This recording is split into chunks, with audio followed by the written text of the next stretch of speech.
Salve, salve nação alvinegra, começando mais um vídeo aqui no canal John do Timão. Então se você tá chegando agora, já deixa o seu like, se inscreve pra gente bater a meta de 105 mil inscritos. Conto com a colaboração de todos.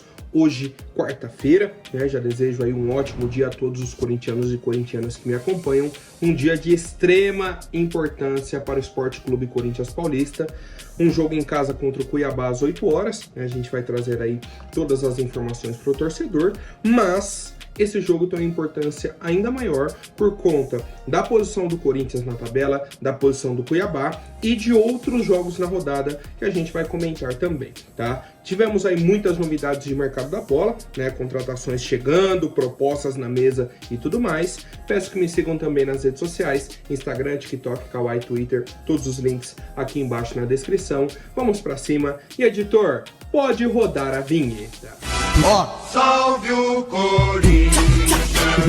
Bom, família, já quero apresentar para vocês a Mais Ágil, parceira aqui do canal John do Timão.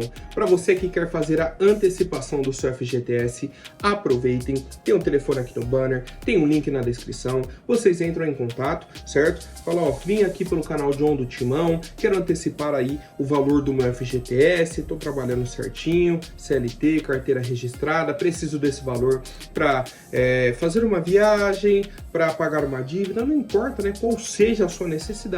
A Mais Ágil é a solução rápida e simples. Então aproveitem, é um dinheiro que já é de vocês, só que fica guardado, fica ali para quando vocês saírem do serviço e tudo mais, e aí vocês já podem aproveitar esse valor. Então vamos para cima, família, como adiantei para vocês, Corinthians e Cuiabá hoje, 12ª rodada do Brasileirão. Jogo na Neoquímica Arena, 8 horas da noite, anotem aí na agenda, 8 horas da noite a partida, transmissão só na TV fechada, né, Premier, e aí se eu não me engano Sport TV também, para quem tem um plano junto lá e tudo mais, é isso. Os desfalques do Corinthians seguem os mesmos, Fagner, Pedro Henrique, Palácios lesionados, Félix Torres e Romero convocados para a Copa América. Tá? Então, esses 5 atletas aí fora da partida de hoje. A novidade positiva é o retorno do centroavante Yuri Alberto, que esteve suspenso aí na partida contra o Atlético Paranaense e retorna para o jogo de hoje. E a provável escalação, né, a provável equipe que vai a campo hoje é a seguinte: Matheus Zonelli, Léo Maná, Kaká, Caetano e Hugo, Ranieri, Breno Bidon, Coronado, Garro, Wesley e Yuri Alberto. Então, Coronado retornando para o time titular, o Yuri Alberto retornando para o time titular, o Caetano pode manter a vaga, tem essa briga aí com o Gustavo Henrique, né? Então temos a possibilidade de um ou outro zagueiro, Mateuzinho e Léo Maná também na direita é uma outra briga, certo? Então temos aí essas possibilidades dentro da partida de hoje, e como eu disse para vocês, o Corinthians é o 18º colocado, pega o 14º. Cuiabá está com 11 pontos, o Corinthians está com 8. Se a gente vence, vai a 11. Então é aquele confronto direto. É o jogo para empatar a pontuação ali do Cuiabá. Fora isso, no mesmo horário hoje de Corinthians e Cuiabá, teremos Atlético Goianiense e Grêmio. O Atlético Goianiense é um time que está 2 posições acima do Corinthians, 1 ponto na nossa frente. O Grêmio é o time que está abaixo do Corinthians, 2 pontos atrás. Jogo na casa do Atlético Goianiense. Olha a importância desse confronto pro Corinthians. Amanhã temos o jogo do Fluminense. Fluminense e Vitória. Na casa do Fluminense. Mando do Fluminense essa partida. O Flu é o lanterna do campeonato, 6 pontos também. E o Vitória está a 1 ponto acima do Corinthians. Então, os 2 times abaixo do Corinthians jogam um confronto direto contra os 2 times acima do Corinthians. O Corinthians está no meio ali e pega o Cuiabá que está próximo. Só o Vasco que está no bolo ali que pega um time que está acima na tabela, que é o Bahia. Outro jogo difícil. Então assim, se o Corinthians vence o Vasco, perde do Bahia, o Corinthians já ultrapassa o Vasco nessa rodada. Olha o tanto de possibilidade, o tanto de situação que depende dessa rodada. Só que nada disso vai acontecer, nada disso funcionará se o Corinthians não vencer o Cuiabá. Esse é o principal ponto. O Corinthians tem que entrar, vencer o Cuiabá. Eu acho que eu falei Ceará, né? Eu confundi. Nada disso vai importar se o Corinthians não vencer o Cuiabá. Tem que entrar, vencer, e aí a gente faz a análise do restante da rodada, né? O jogo do Flu é amanhã, o Vasco joga hoje, Atlético Goianiense e Grêmio no mesmo horário do jogo do Corinthians, certo? Então a gente já vai ter aí um panorama dessas situações. Quero saber o palpite de vocês para a partida de logo mais, e também fica aqui o meu convite para a live pós-jogo. Acabando o jogo aí entre Corinthians e Cuiabá, o John entra ao vivo aqui no YouTube, né? Vocês já estão se acostumando aí com essa programação e tudo mais. Acabando a partida, o pós-jogo já estará ao vivo no YouTube. Bom, família, seguindo com as novidades, ontem tivemos o depoimento do senhor Alex Cassundé,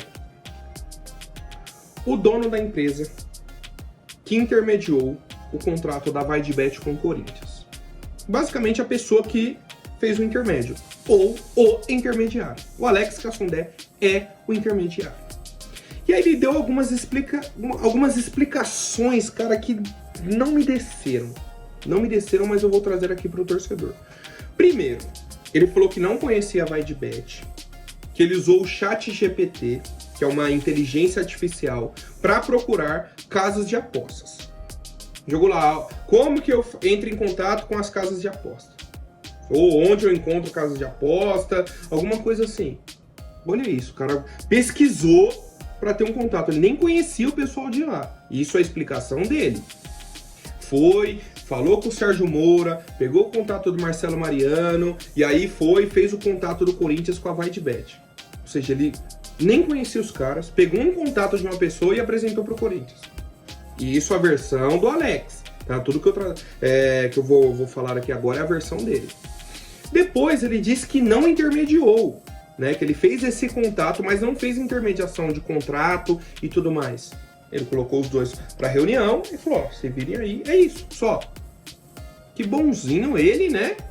Que bonzinho, não fez intermediação, não fez nada. E ele falou que não sabia que ganharia comissão de 7%. Nossa, que bonzinho, ele tava à toa?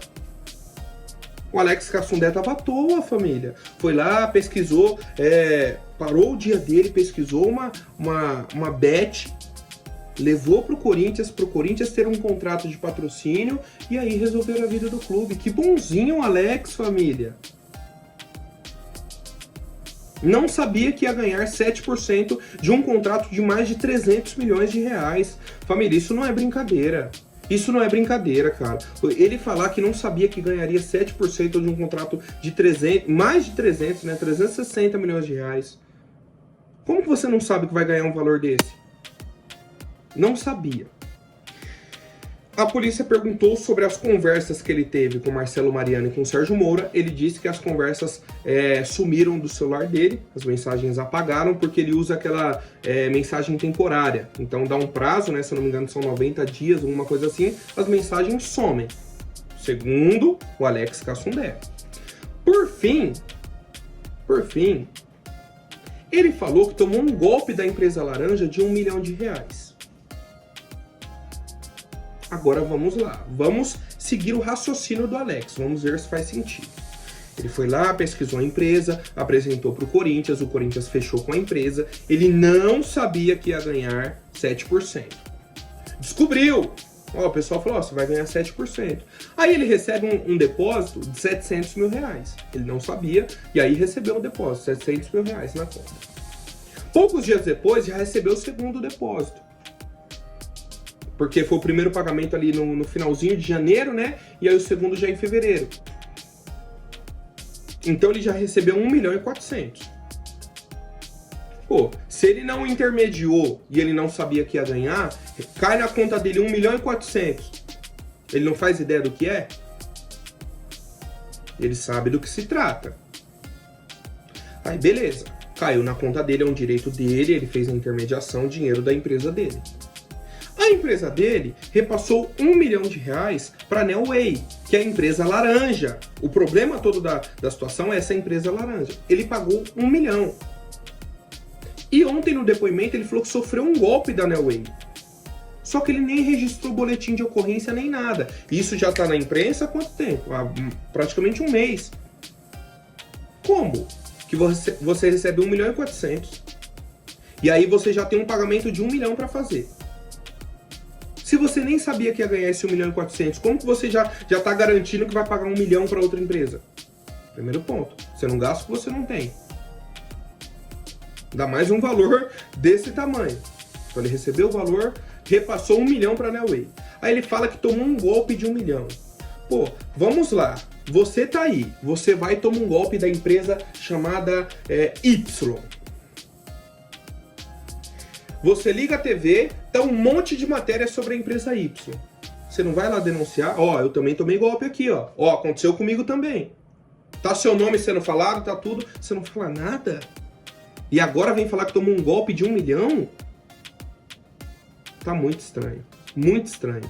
Primeiro ele falou que não sabia, que não conhecia a empresa, pesquisou no Google, né, na inteligência artificial, não tem mais nenhuma mensagem e que ele também tomou um golpe.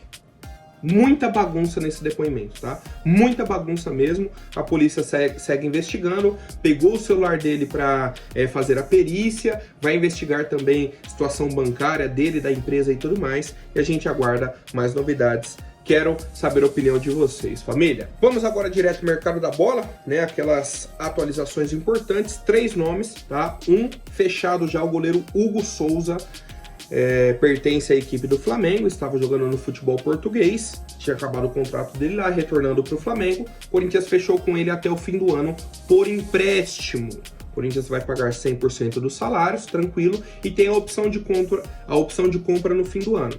Então o Hugo Souza chega agora, vai disputar a vaga ali com o Matheus Donelli, beleza. Chegou no fim do ano, pô, ele foi bem, o Corinthians pode fazer uma proposta para comprá-lo. Pô, foi mal, oscilou, não foi bem, devolve para o Flamengo, a gente segue a nossa vida, busca um outro goleiro. Então o Corinthians não vai tomar um prejuízo nessa situação. Caso o Flamengo, nesse meio tempo, receba uma proposta e queira vender o jogador, o Corinthians pode optar por cobrir a proposta, né? O Corinthians teria esse interesse e tudo mais, ou receberia 10% do valor como taxa de vitrine, né? Estão utilizando aí o Corinthians e tudo mais para o jogador atuar. Não é isso. Uma contratação, uma oportunidade de mercado. A gente já precisava de um goleiro desde a saída do Cássio, aí com a saída do Carlos Miguel virou uma urgência maior ainda, e devemos nos virar aí até o fim do ano com Matheus Donelli, Hugo Souza e Felipe Longo. Vai ser o Corinthians de agora até o fim do ano, né? As 3 opções aí de goleiros para a temporada 2024. Cara, eu acho uma boa. Hugo Souza é um cara jovem, é um cara que teve uma sequência no Flamengo, foi bem, oscilou, saiu, teve mais sequência, foi bem também no futebol português, tá? Ele teve uma temporada bacana fora do Brasil. Então, assim, eu acho que é uma aposta válida.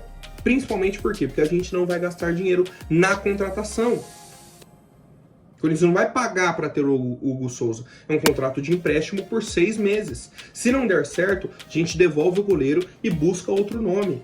Certo? Não vai ser aquela situação que você fica amarrado, um contrato longo. Situação, por exemplo, do Mateuzinho, Pedro Raul, né, que a gente comentou, né, das contratações, gastou muito dinheiro e tudo mais. Certo? Então, Hugo Souza, tudo certo entre Corinthians, Flamengo e o atleta. Falta agora a questão de exame, assinatura de contrato, tudo mais, mas assim, tudo encaminhado, tudo certinho entre ambas as partes. O segundo nome, né, falei que eram 3, é o volante Charles, da equipe do Midtjylland, da Dinamarca. Ele é cria da base do Internacional, jogou aqui no Brasil também no Sport e no Ceará. Saiu para o futebol europeu nessa última temporada aí, fez 38 jogos pelo Midtjylland, 19 jogos como titular. Tem um contrato até o meio de 2026, é um contrato até relativamente longo, né, mais 2 anos ainda de contrato. O Corinthians vinha observando e fez uma proposta oficial. No valor de 1.300.000 euros, dá em torno aí de 7,5 milhões a 8 milhões de reais, um valor relativamente baixo, ok, e aguarda uma resposta do Midtjylland e do Charles. Cara, um volante alto, 1,87 m, quase 1,90 m, e a minha avaliação é a seguinte: chega para compor elenco. Não é a contratação daqueles 4 nomes, né, que o Augusto falou. Não, vou trazer 4 nomes que chegam para jogar. Não é. Não pode ser. Não pode ser. E aí eu vou fazer a leitura para vocês. No começo do ano, o Corinthians acertou mais um ano com o Maicon, se machucou. Tinha ainda o Paulinho no elenco, saiu no meio do ano. O Moscardo tinha a esperança de que ele pudesse ficar até o fim do ano, né, por empréstimo e tudo mais, recuperando de lesão, vai deixar o Corinthians. E agora a venda do Fausto Vera, que era o reserva ali imediato de primeiro volante ou segundo volante. Ou seja, temos um problema. Temos Raniel e Breno Bidon. O Breno Bidon está com 2 amarelos, está pendurado no Brasileirão. Se ele toma um amarelo hoje contra o Cuiabá, no jogo contra o Palmeiras não tem volante para jogar. É Raniel e Rian ou improvisa alguém. Rian que não tem oportunidades ou improvisa alguém. Porque o contrato do Moscardo acaba no dia 30 de junho. O Corinthians vai jogar com o Palmeiras dia 1º de julho. Então o Moscardo não vai ter mais contrato com o Corinthians. Fausto Vera pediu para não jogar mais, para não fazer o 7º jogo. Não temos mais esse jogador, não temos mais essa reposição. Então por isso que o Corinthians foi ao mercado, né? Um valor, por exemplo, que a gente pode abater até da venda do Fausto Vera, traz esse cara para compor o nosso elenco. Um meio-campista de 28 anos, acho que eu tinha esquecido de falar a idade dele. Cara, não tenho muito o que falar, né? Não acompanhei o futebol dinamarquês e tudo mais, tenho uma breve lembrança dele no Inter, e é isso. Tá? Nessa avaliação de ser um jogador barato que chegaria para compor o elenco, acho que faz sentido. Tá? Nesse momento faria sentido para ser uma peça de reposição dentro do nosso time. E o terceiro nome é o zagueiro Juan, da equipe do Sassuolo, da Itália. Um atleta que surgiu na base do Grêmio, zagueiro, certo? Tem que falar as posições aqui, zagueiro, 25 anos, uma idade bacana. E é o seguinte, ele está lá no futebol italiano desde 2021, então já tem bastante tempo lá e tem poucos jogos. Poucos jogos. Certo? Ele oscilou ali entre titular, reserva e tudo mais. Teve 29 partidas aí na última temporada. Então assim, fica aquele meio termo, sabe? Aquele meio termo. Na época do Grêmio, eu lembro que ele era um zagueiro assim com um potencial bacana. O pessoal da imprensa do Sul, os torcedores do Grêmio tinham ele ali como uma boa aposta e tudo mais, poderiam ter feito uma venda mais cara, e aí ele tá ali no futebol italiano já há alguns anos e tal, e tem essa possibilidade de retornar ao Brasil. Mais uma vez, seria uma negociação num valor abaixo, né? Não seria um jogador tão caro e tudo mais, não é o cara que chega para ser dono da posição, é um cara que chega para brigar pela posição. Temos Félix Torres e Kaká, hoje a dupla titular. A dupla reserva é Gustavo Henrique e Caetano. Nenhum dos dois passa confiança. Então o Juan chegaria para ser essa opção. Félix Torres é um zagueiro de seleção. Por exemplo, agora está desfalcando a nossa equipe por conta das convocações. Então o Juan poderia ser esse zagueiro ali para fazer a dupla, para dar uma confiança a mais para a nossa equipe. Certo? Então, no balanço aí desses 3 nomes, eu particularmente gostei dos 3. Né? O Hugo Souza, pela situação que a gente já falou, contrato de empréstimo. O Charles, se for um cara para compor elenco nesse valor, tudo ok. E o Juan também, num valor baixo. Não dá para fazer loucura, porque esses jogadores não são os jogadores que vão chegar para resolver o problema do Corinthians. E até vim acompanhando, buscando informações. Pelo que eu entendi, só o Hugo Souza faz parte daqueles 4 jogadores que o Augusto falou que chegariam para jogar. Então, além do Charles e do Juan, ainda faltariam 3 jogadores prontos para jogar, que chegariam para serem titulares do Corinthians. A gente segue aguardando, pelo menos deu um ar de esperança, né, de que o Corinthians vai ser aí efetivo na janela de transferências, que vai trazer alguma situação interessante. Família, por hoje é isso. Lembrando que ao fim da partida entre Corinthians e Cuiabá, o John entra ao vivo aqui no canal John do Timão, né? Você já sabe, a live pós-jogo, pra gente interagir bastante. Tomara que com a vitória do Coringão. Até mais, um forte abraço e vai Corinthians!